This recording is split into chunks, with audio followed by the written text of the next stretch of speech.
Hi, mat an bhage bhúla is me se Fiona agus an drásta ha me se ilan chanai, ilan bic bóach is na hélanan bice tuvaníir. Transeachtan sa ha me se dul a bhí canting géh bice míon an uolachach a ha me se déana ver san na dulgan na bhód is dhearristan an áheachcin agus guharit mu dhéon décho cutramach a ha canai bhí thuh na háirin Gaelic san scíalach gan Gaelic is a thuúlaáil ceilte bhí Gaelic se áte go má bic bria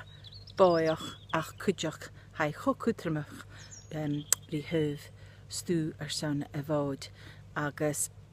mar a bheit sibh ar an bhí céit ar na háirin a thar dul a bhí séin ag a bhód tran seachcan sa ha mí cínteach go bí a bhórchuid ó thula háirin